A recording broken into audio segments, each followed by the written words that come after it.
The relationship with my daughter is in the toilet, for want of a better word.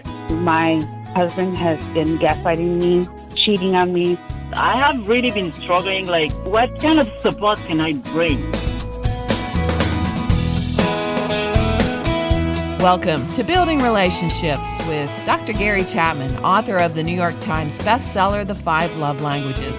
Today, our post-Thanksgiving Dear Gary broadcast featuring your questions, some feedback about the program, and much more. It's coming up straight ahead on Moody Radio. Here's our number if you want to ask a question for a future broadcast, 1-866-424-GARY. Now, we won't take the questions live today, but you may get an answer on an upcoming Dear Gary conversation. 1-866-424-GARY. Gary, we're just past Thanksgiving and we are hurtling toward Christmas and New Year's.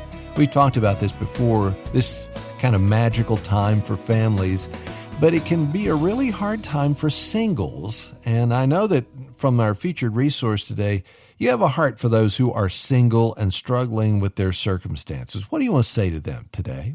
Well, you know, Chris, I worked with singles and led the singles ministry in our church for 10 years.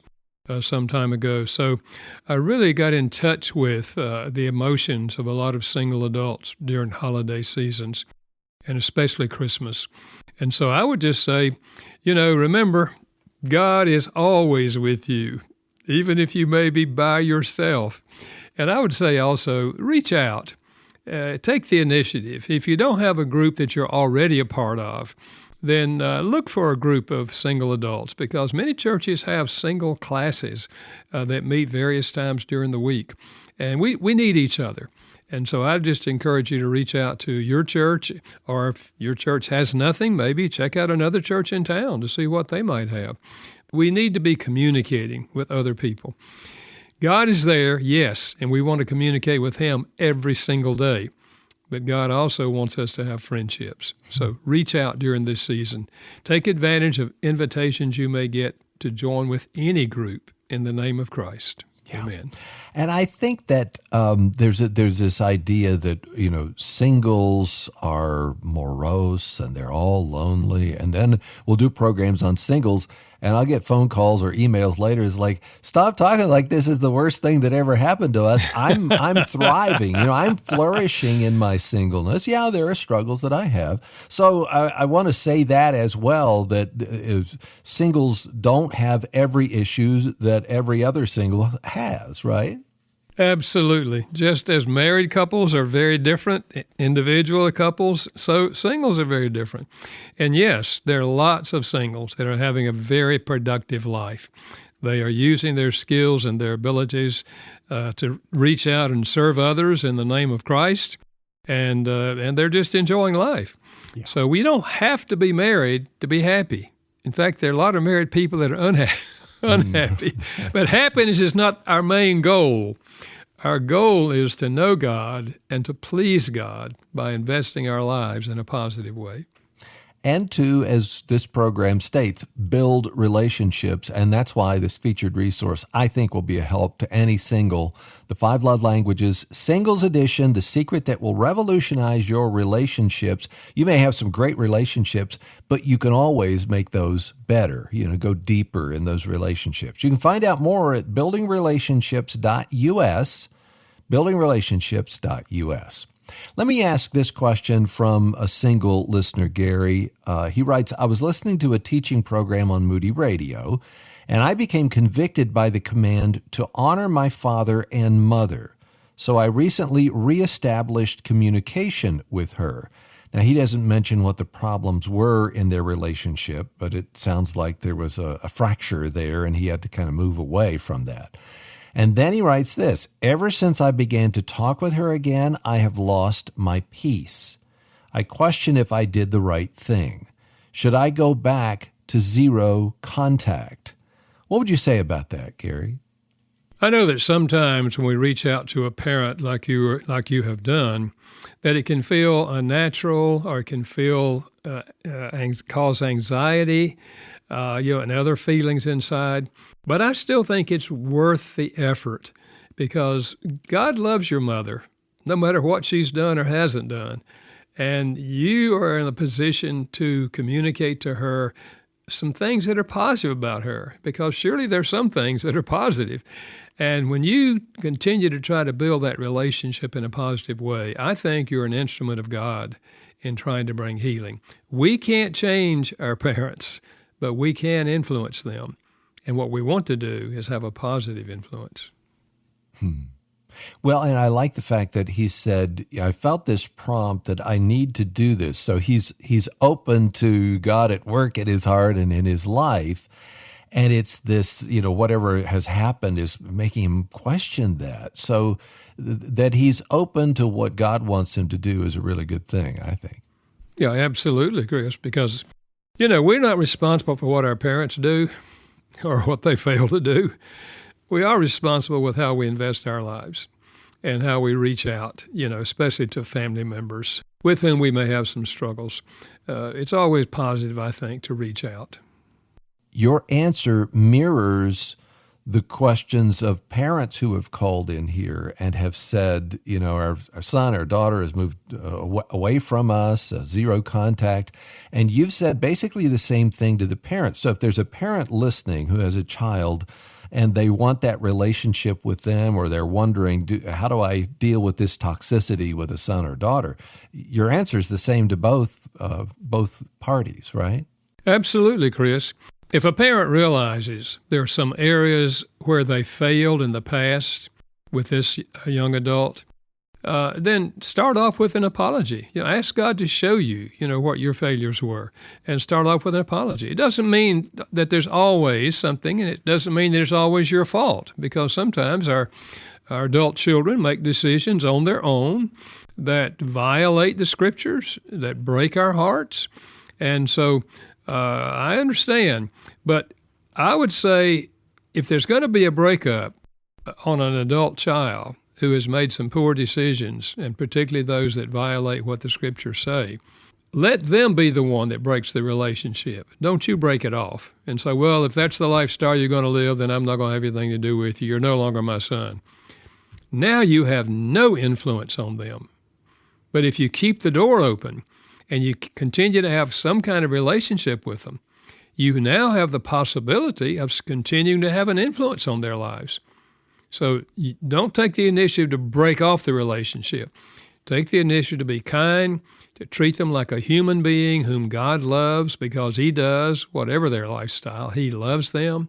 He wants to have a relationship with them.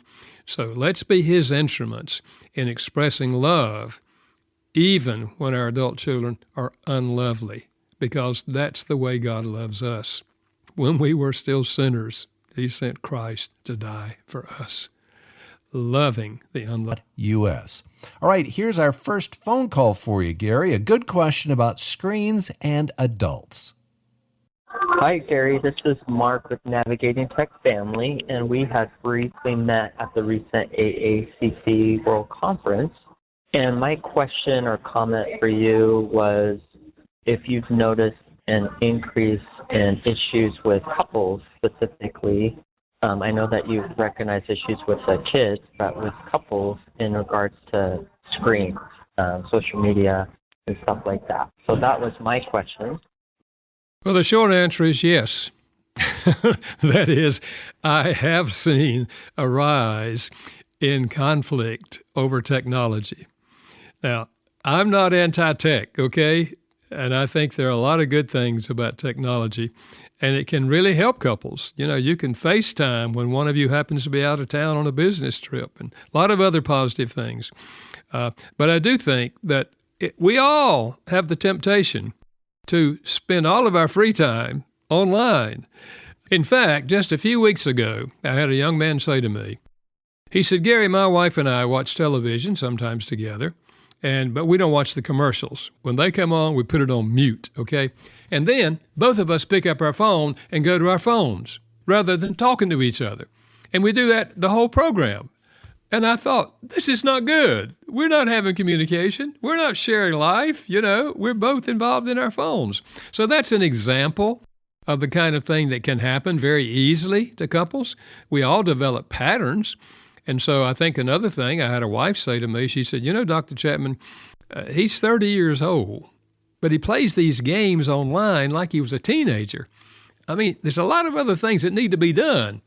So obviously, technology was influencing her attitude toward him. So yes, I think there are many ways in which a couple can allow technology to pull them apart rather than bring them together. But don't just be an anti-tech person.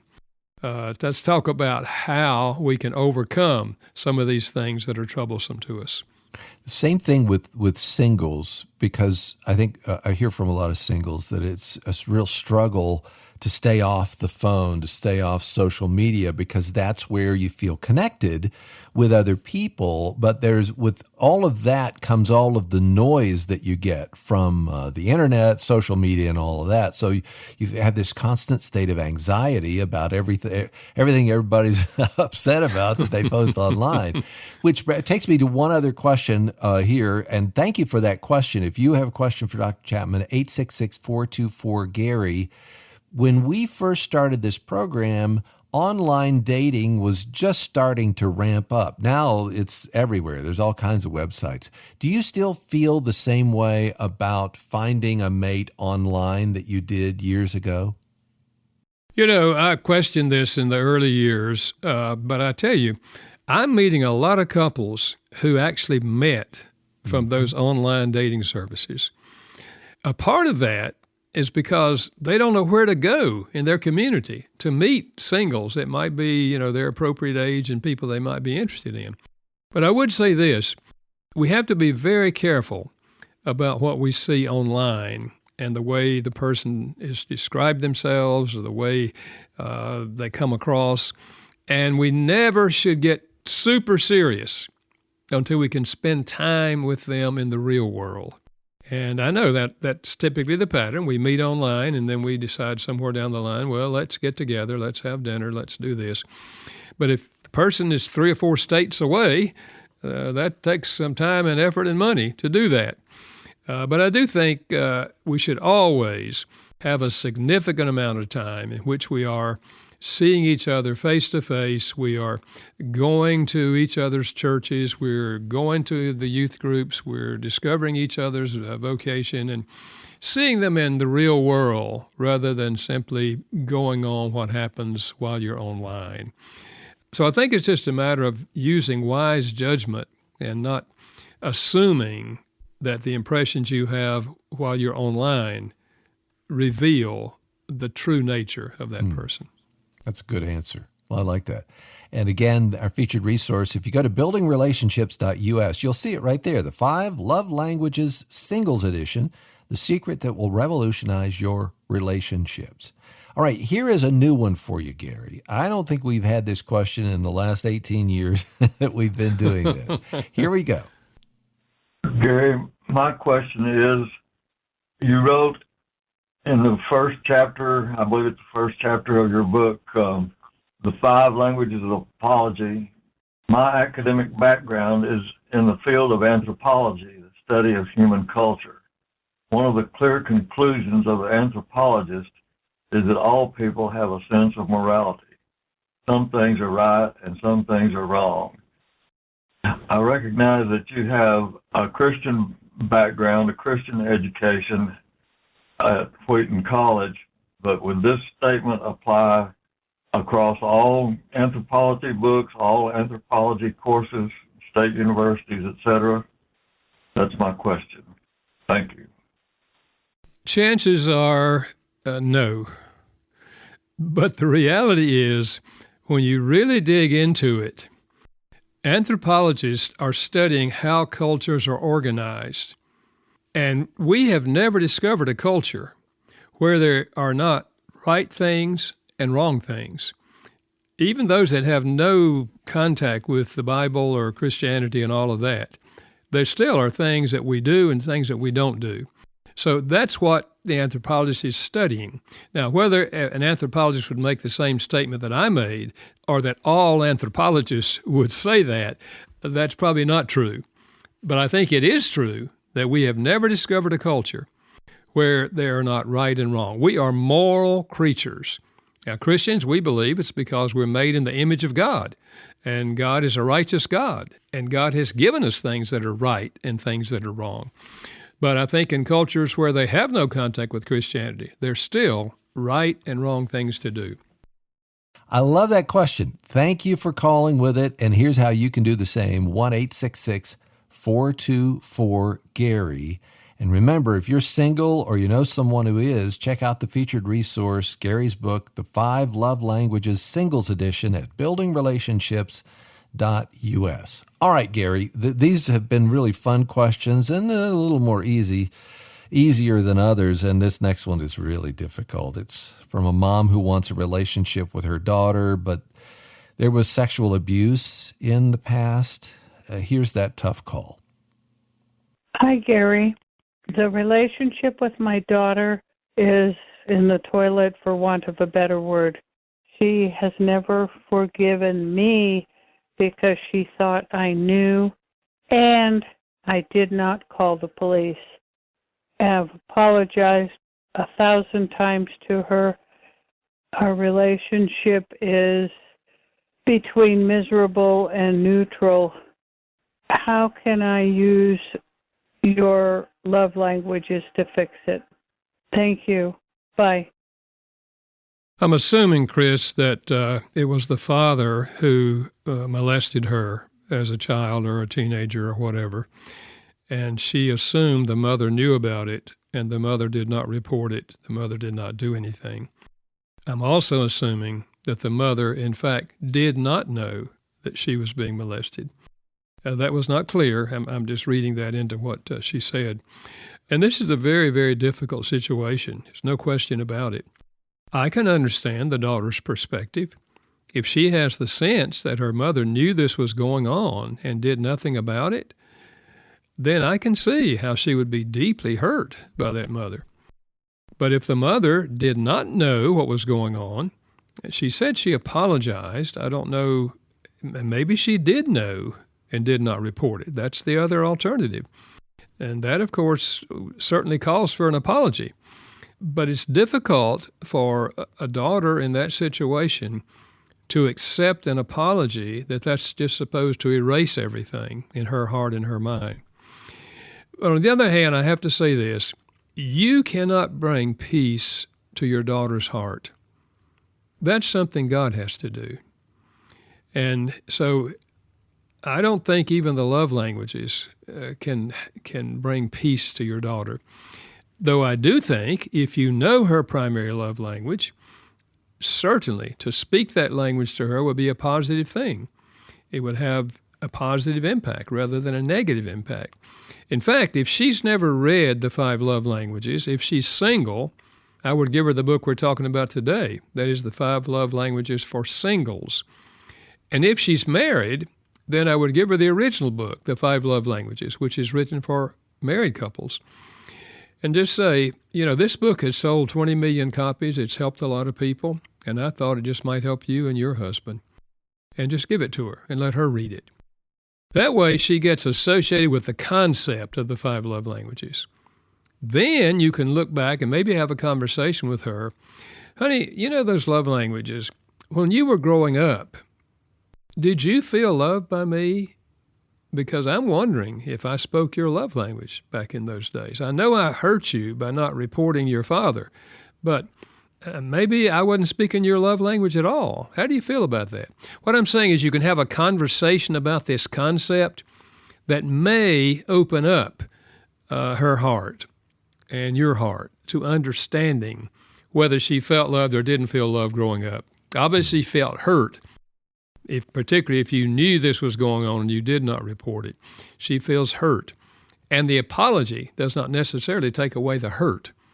But I think having a conversation about love, especially if both of you know the concept of the 5 love languages, does hold the potential of bringing some measure of understanding and then perhaps healing in the relationship.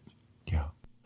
Let's assume that this was, maybe it was the father, maybe it was another family member, that was there, and the mother did find out about it because she said, I didn't call the authorities, didn't call the police. Let's assume she knew that and she put that other person ahead of her daughter.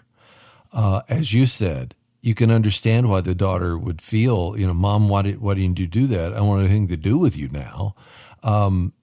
With that in the equation, if that's what happened, it's going to be really difficult to repair, even if the mom apologizes over and over and over again. And that might bring in the whole apology language aspect of what you and Dr. Thomas have written about, that the daughter doesn't feel like her mother really owned what happened back there and has not, she said she's sorry, but she really hasn't apologized. What do you do in that situation? Well, you're bringing up a good point, Chris, because I think, we discovered there's 5 basic ways that people apologize. And if you don't apologize in what we call their apology language, that is what they consider to be a sincere apology, you can say, I'm sorry 100 times, and it won't communicate to them sincerity. And so understanding those 5 apology languages, reading that book, may help the mother, in this case, to learn that there are more ways to apologize. Then she can form an apology that maybe includes all 5 of them, so that she is really seeking to communicate her heart to the daughter in a way that the daughter will tend to sense more her sincerity. So that could be a great step in the process of seeking healing. Yeah, because it almost sounded to me like the mom, I want a relationship with her, and I'm so sorry about this. I'm sorry. And she wants that relationship, but in order for it to mend, there's got to be a deeper contrition, or, maybe I'm so sorry, but maybe you call the authorities now. I don't know what happens there, but yeah. That might lead to something where you get into a deeper relationship. I agree, Chris, because obviously, if indeed she knew and didn't call, that's a serious thing to a young daughter, that her mother would not step up, and report this person. So, a simple I'm sorry doesn't communicate deeply to her.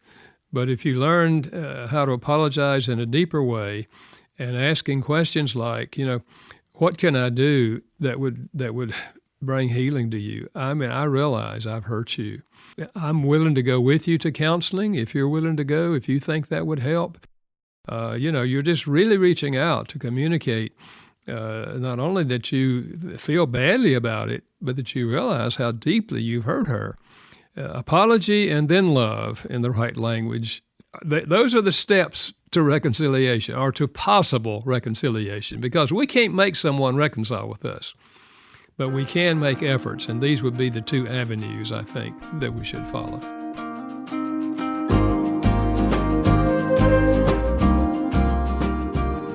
This is the Building Relationships with Dr. Gary Chapman podcast, and you're listening to our monthly call-in that we call Dear Gary. Our featured resource today is the 5 Love Languages Singles Edition, the secret that will revolutionize your relationships.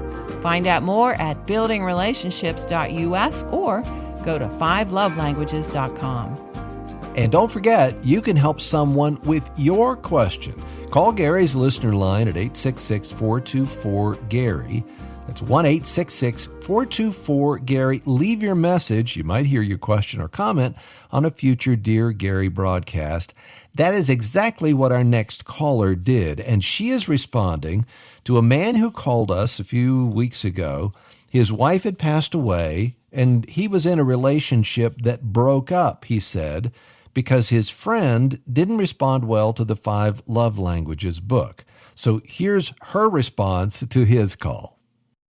Hey, Gary. I was listening to the broadcast today, and a gentleman called in saying that he felt like the 5 Love Language book might have been an issue causing or having an influence on losing a relationship in his life. And while I listened to his explanation of that, as a woman, I kind of wondered if his lady in his life kind of felt like maybe he was using the book like a methodology, which honestly would be a turnoff, instead of really letting the relationship blossom and grow a little separated from the book, with maybe knowledge from the book helping it.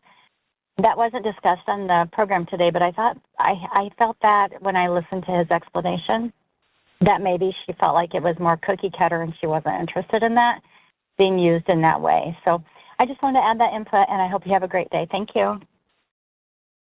Well, Chris, I think that's a good observation on the part of this listener, because we don't know what's going on in somebody else's mind. But I can certainly see if a husband is dating this lady, his wife has died, he's dating this lady, he suggested that she read the 5 love languages.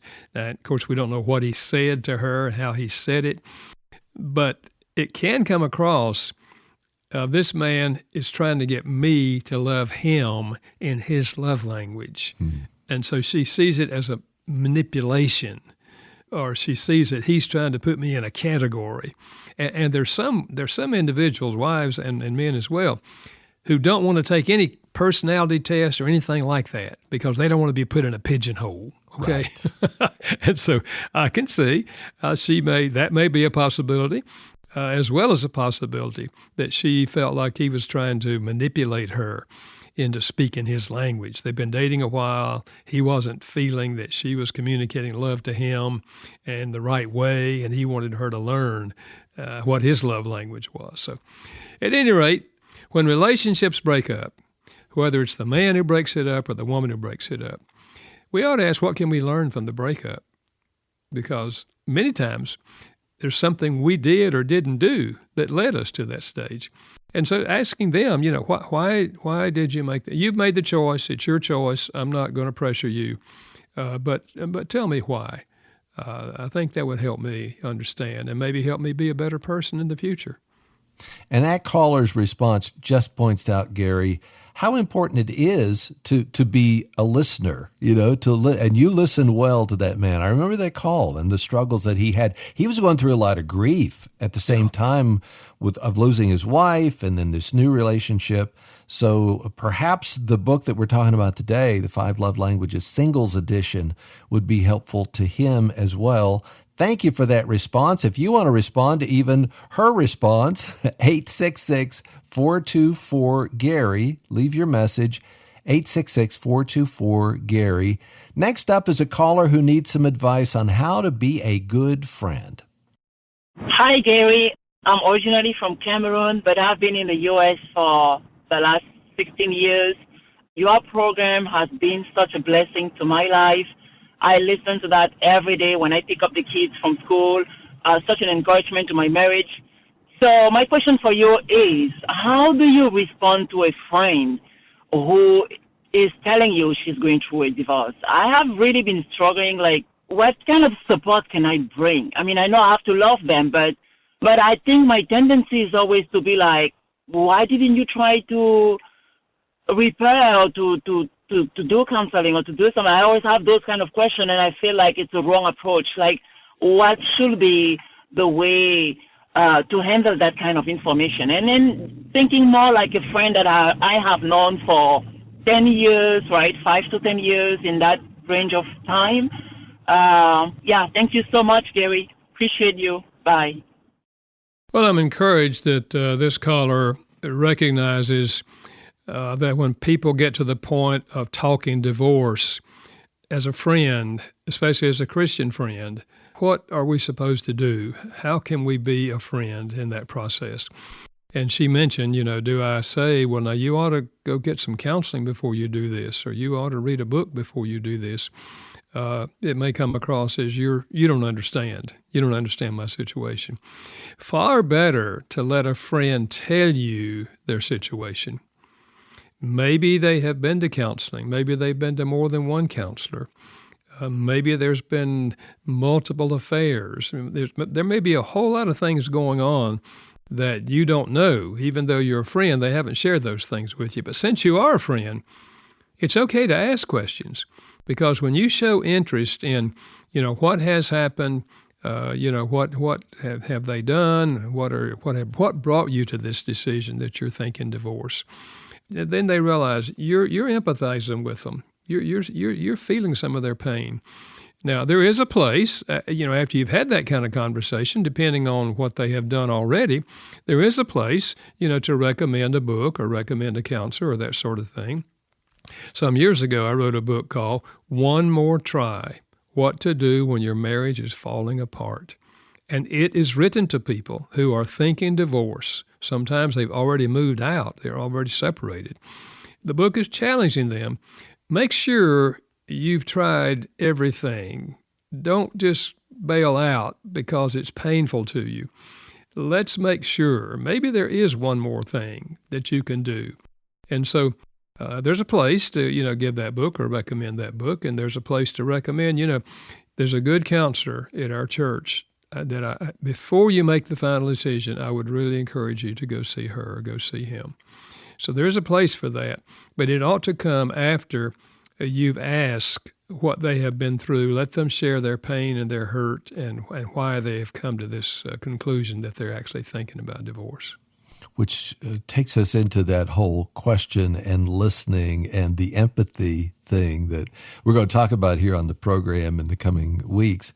But the way to open up that conversation, it sounds like what you're saying, is when you ask a question and you listen well and then you follow up, well, tell me more about that and what was that like? And then you really mean it and you really listen. If that person sees that you really care about them and you want to know what they've been through, they may be down the road more open to what you have to say, or they will ask you, so what do you think about all that, right?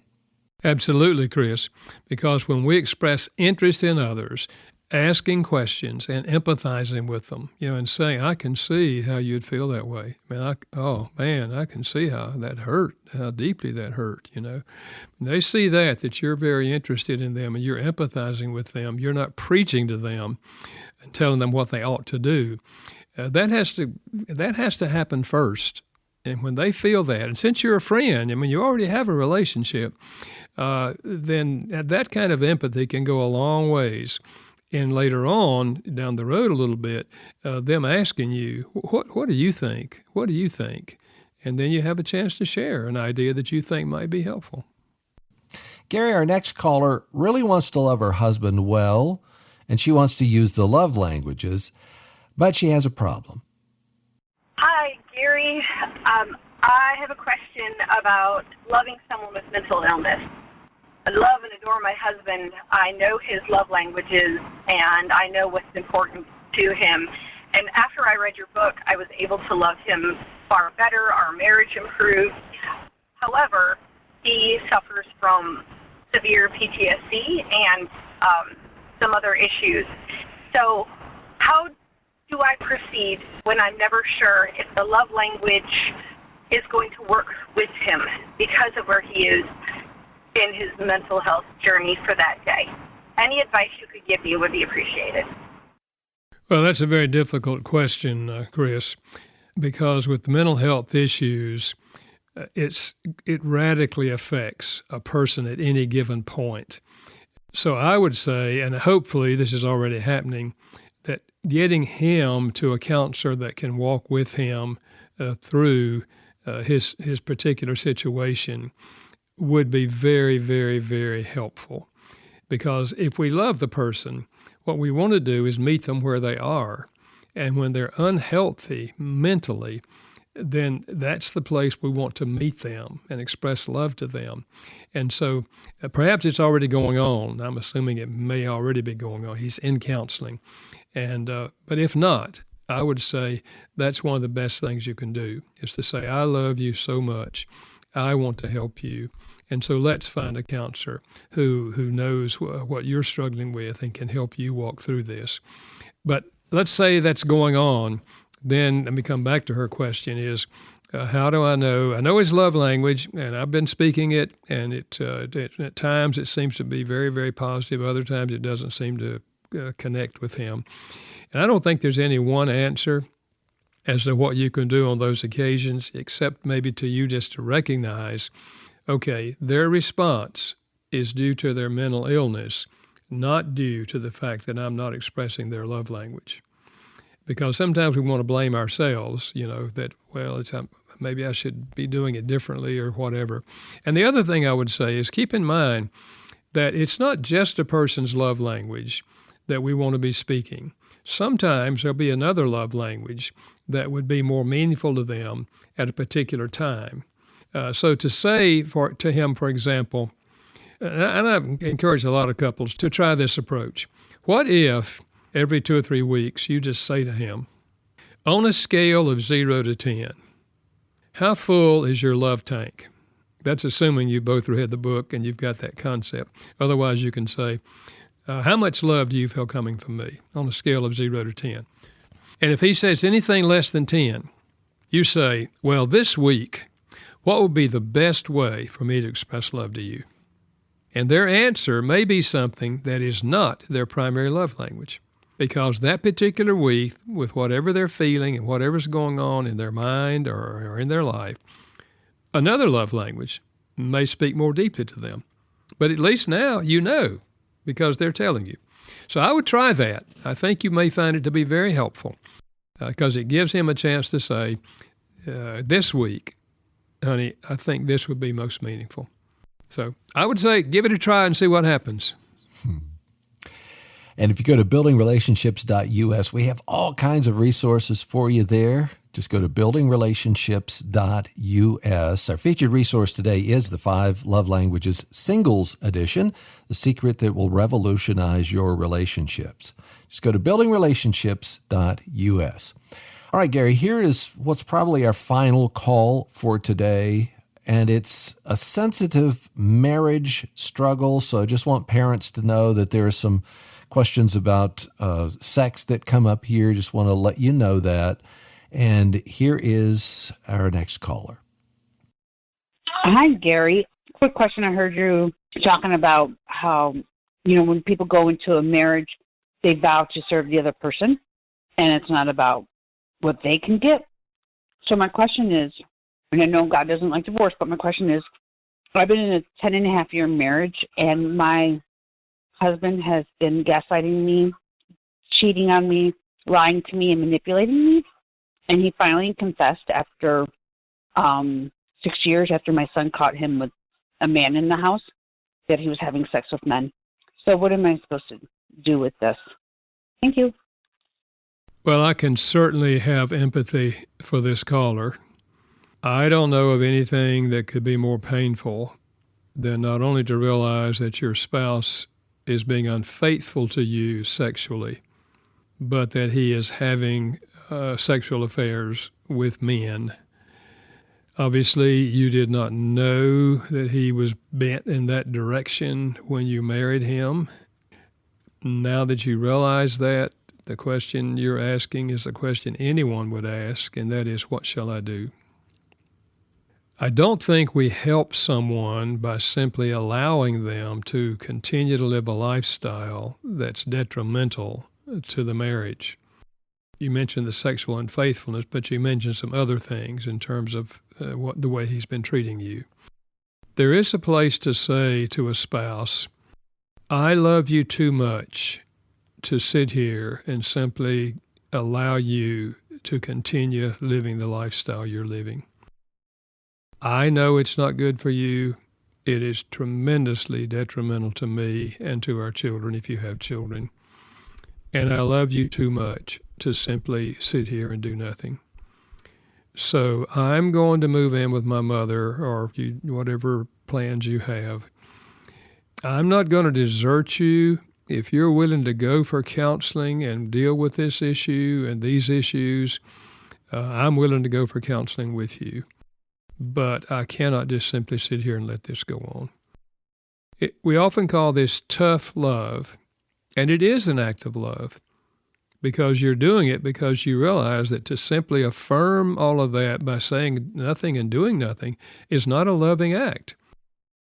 So I would think in terms of that. You may want to talk to a counselor, pastor, let someone, a trusted friend, walk with you through the process of making that kind of decision and implementing that kind of decision, because you need someone who can understand and help you make that decision.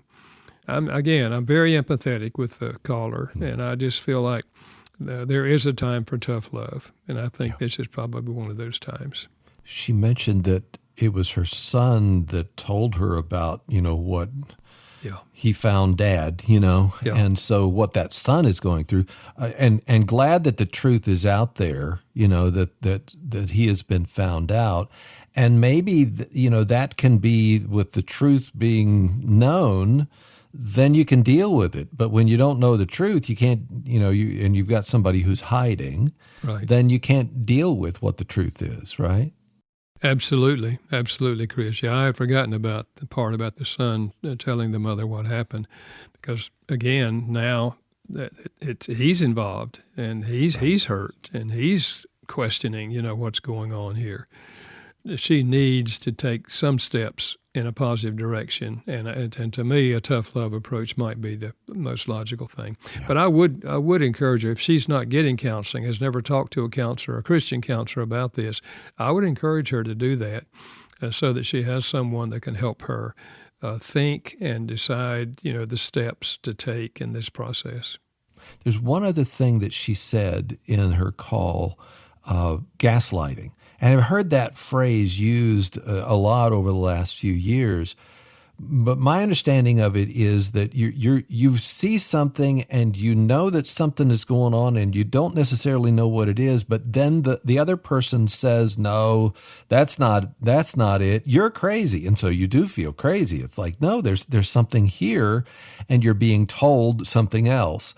That's my concept of gaslighting. Is that close to what you think it is? Yeah, I think so, Chris. Yeah. So how do you deal with that? When you see something and your spouse says, no, that's not true, what do you do with that? Well, I think you make efforts to find out. It would be things like looking at their computer or getting to their phone, all that sort of thing, right, to see evidence. Because if they're denying something that you just have the real sense it's there, you want to find out if it's true or not, because obviously you've lost trust in them because they're denying it and you had this real strong sense it is going on. So I think you make whatever efforts you can. And maybe if they have close friends or other people that might know things you wouldn't know, to ask them, what they have observed. Sad that you have to go that direction, though, to find out the truth from someone that you have, pledged to love and honor and cherish, and you don't receive that back. So that can be really hurtful. And boy, it's a hard question to end the program on today, but that's real life, Gary. And I'm glad you're there to help us deal with some of these really hard questions, as well as the encouragement that people call in with. Before we conclude, I want to give the number again. If you want to ask a question, make a comment, maybe you've had this situation, the gaslighting situation in your own life. Here's the number, 866-424-GARY, 1-866-424-4279. We'd love to hear from you. And don't forget to check out our featured resource, the 5 Love Languages Singles Edition, the secret that will revolutionize your relationships. We have a link for you at buildingrelationships.us. And coming up next week, how to help your teenager deal with conflict, drama, anger, and making things right. Don't miss the practical conversation in 1 week. A big thank you to our production team, Steve Wick and Janice Backing. Building Relationships with Dr. Gary Chapman is a production of Moody Radio in association with Moody Publishers, a ministry of Moody Bible Institute. Thanks for listening.